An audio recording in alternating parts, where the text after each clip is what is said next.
Welcome everybody, and welcome to another Transportation Insights series. I'm here today with Peter to talk about the post-pandemic world and the Corona crisis and the trade war. And I'm thrilled to have you here with me today, Peter. Welcome. Could you do a short introduction, please? Thanks, Patrick. It's nice of you to have me here on Transportation Insights, celebrating basically also the start of a good relation between BIMCO and Senator, making good use of your data in our analytical work. But a brief introduction. I had the BIMCO shipping market analysis for a bit more than a decade now. Focusing on container shipping industry, dry bulk shipping, and oil tanker business as well, trying to understand from a macroeconomic perspective, how is that impacting the world of shipping? And right now, with a pandemic crossing the globe more than ever, it's a huge chunk of information that we need to get our head around every single day in order to lay some guides on what lies in this post-pandemic world of ours. Cool. Listen, Peter, one of the key concerns that I have these days is what's going to happen to globalization. I mean, for the last 50, 60 years plus, the global trade has just headed in one direction, more or less. There's been some, financial crisis and so forth, bringing it back a little bit, but the overall trend has been far more global trade. And one of the things that we see tendencies of, or at least talks about these days, is nearshoring, less global trade. What do you see? Where do you stand on this? What's your thinking on this? Rolling back globalization is not the answer to this crisis, or any crisis for that matter. But having said that, during times of crisis, every nation look inwards, and that's what we are seeing this time around again. Allow me to go back to the global financial crisis and before that, because if we use an indicator like the trade to GDP multiplier, that was pretty solid before the global financial crisis. It was lower after the global financial crisis, and going forward beyond this current pandemic, we expect that multiplier to become even lower. And why is that? It's not only due to the composition of our demand pattern, but surely also due to the fact that every time we have a significant crisis, protectionism seems to show its ugly face. We saw that already with the trade war, and unfortunately, that's how we see also the post-pandemic world, one where political winds may affect global shipping negatively, simply due to the fact that there are some new ways of thinking at political level that may not prove positive to global trade, unfortunately, even though any retreat on that will only bring fewer goods around at lower quality and at higher prices. Yeah, but isn't it a point to all of this? Like, why would you say that it's not the solution with moving factories back? And why would you have that strong opinion? I mean, is China the only option here, or what are we looking at? Well, I think it's fair to say that that you may see me as an opinionated analyst working in the world's largest shipping association.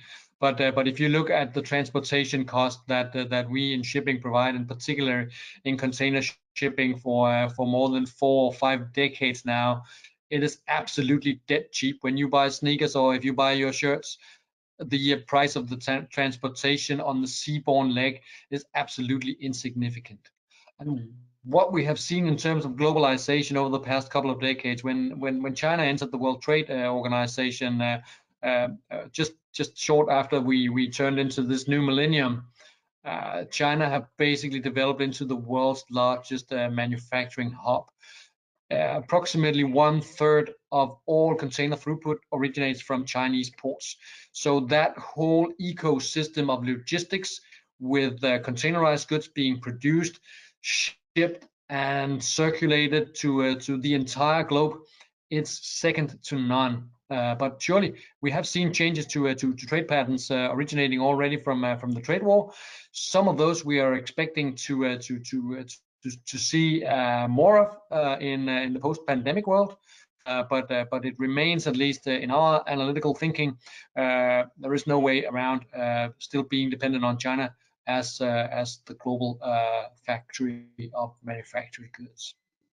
Interesting. I think I second that opinion actually. And but if you then want to speculate a little bit about what would we potentially then see afterwards, what will the world look like after this COVID-19 period, and or do you think it will not disappear in let's say 1-2 years? What's your horizon, and what do you foresee that the world would look like? I think it's fair to say that the global shipping industry was already heading towards headwind going into 2020. IMO 2020 sulfur cap was one of the things that would lift the cost of the global shipping industry. Right now, we are facing a huge drop in demand, one that we will only see gradually return, and one that takes many turns around the globe. Unfortunately, right now, first of all, with the closing of manufacturing hubs in China, then the full lockdown in Europe and US affecting consumer demand. One of the numbers that we see in terms of US retail sales in March, clothing and clothing accessories, they fell by 50% from February. Naturally, this is staggering numbers and something that will affect the volumes that you will see on the Trans-Pacific trade lanes right now in May, but also beyond May, leading into what is normally the peak season of shipping for containers, but one that will look very differently this time around. But again, as you mentioned, Patrick, looking further ahead, we unfortunately only can see this repatriation of some of the manufacturing things that we have seen since the global financial crisis becoming slightly worse, simply due to the fact that protectionism seems to have better soil to grow in when at times of crisis, and we are surely at a time of crisis with, well, in many different ways right now. Yeah, that's true. Listen, you mentioned that it's slowly coming back, and it will take quite a lot of time. Is it before we went into this, we had like IMO 2020, we had the trade wars. Is there anything sort of like we're not watching today because of all of the noise of COVID-19? Anything to share on all of these trade wars? Did we leave it behind before? Anything to share with the viewers on that topic that they should have top of mind? I think we surely need to be quite focused on the main trade lanes, as you can sometimes feel yourself astray when looking at secondary trades or even tertiary trades. The trade war, which is also an integral talk of our discussion here. We have already seen a lot of focus on U.S. exports to China, but as you may be aware from BIMCO market analysis, so we published only 6 weeks ago quite good data on the impact of tariff goods on the Trans-Pacific trade lane, and from U.S. into China, that was a drop of 33.6% from the volumes in 2017 and 2019. But as staggering as those numbers may be, they remain completely insignificant to what moves in eastbound direction from China, from Far East Asia into North America. So from an understanding point of view, and well, you know, I like to put things into perspective. Don't look at the insignificant trades like whatever US is exporting, because the US is a very large but closed economy. It doesn't really rely much on foreign trade.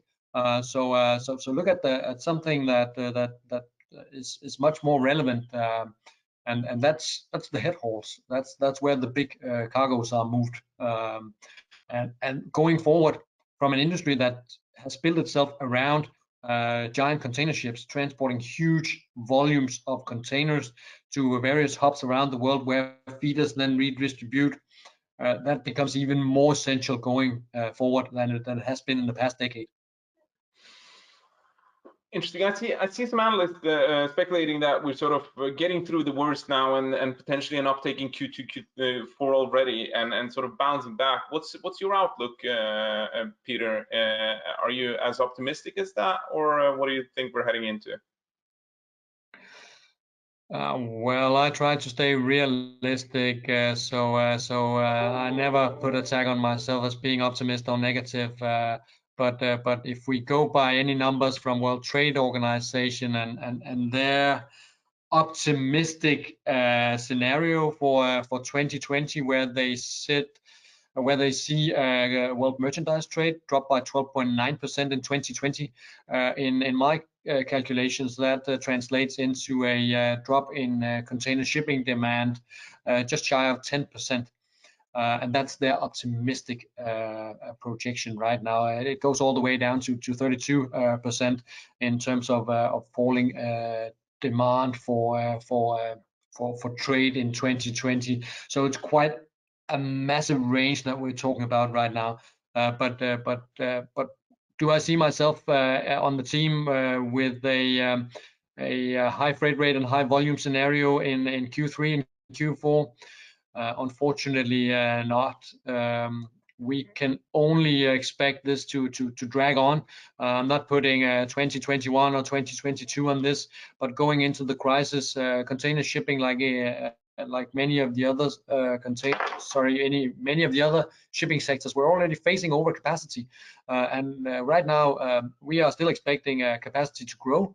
If we look at the nominal TEU in the fleet, by a couple of percentage points, but set against the demand that evaporates to the tune of 10%, it's a massive hole in the ground, just bringing poorer utilization to at least the nominal fleet. So we can expect from a idle capacity fleet perspective something like what we saw back in 2009 also, where we had approximately 10% idle during the whole of 2009, simply due to the fact that it's the way owners prefer to keep freight rates elevated when demand cannot do the trick itself. So fundamentals are completely off the desk right now. Yeah, that's a good point. So if I try to summarize a little bit, Peter, because time flies. So you're sort of making our argument here that it will take a good while to recover, but it will recover, and it's not likely to think that nearshoring, any other alternatives to supply chain, given the position of China as the world's manufacturer, and you can't simply easily replace that. Let's even look at Southeast Asia as maybe an alternative. That means that gradually, as the dust settles, we'll move back to something like normal. Or do you have any changes that you foresee, or is this quite accurately summarized? I think you summarized it very well, Patrick. I think container shipping going forward will remain a marginal profit business, one that runs on cutting costs, as there are no price setters in the market, depending on how you look at it. But there are no majority position by any liners or any alliance where they can dominate the prices. So this remains a cost-cutting game, where we can only, from an industry perspective, look at the long-term rates to make sure that profits are still around. Take a look at the short-term rates, where you get a better indication of the real issues on the fundamentals and the mismatch between supply and demand. But going forward, it remains a game where massive boxes need to be transported on huge ships, simply due to the fact that it's the only way just to bring around a limited profit. But once that we get on the other side into this post-pandemic world, hopefully optimism will some again also land at my desk. That would be wonderful. Fantastic. Listen, Peter, time flies. I asked for 15 minutes of your time, and that's up. Any final comment you'd like to to share with the audience? Anything in particular from perhaps a shipper point of view that they should keep in mind or keep focus on going forward? I think from a shipper point of view, they are already embracing globalization. So I can only speak on behalf of our member base, which is approximately 80% of the container shipping industry by owner basis as well, saying that keep globalization around, because we can deliver your goods from everywhere in the world to everywhere in the world at dead cheap rates. You know that, and please be in this crisis with us. Do not take advantage of the dramatic mismatch between supply and demand to drop freight rates to an unprecedented low, because that may only deliver poorer services and lower quality going forward if we end up with massive casualties in the industry. So let's avoid that and help the global community as well as ourselves through this crisis. Fantastic. That's a really great comment. Peter, thanks a lot for joining. Truly appreciate it. And also, as you mentioned in the beginning, super enthusiastic about the collaboration we've started now with you guys analyzing and using our data sets to provide your customers with more valuable insights. In order to continue the conversation, please be aware that you can go online to the Zeneta community, which we have listed a URL here. You can log in and ask questions to us that we will get on or debate with peers. Now, again, Peter, thank you so much for joining. A huge pleasure to joining you, Patrick. All the best. Take care. All the best.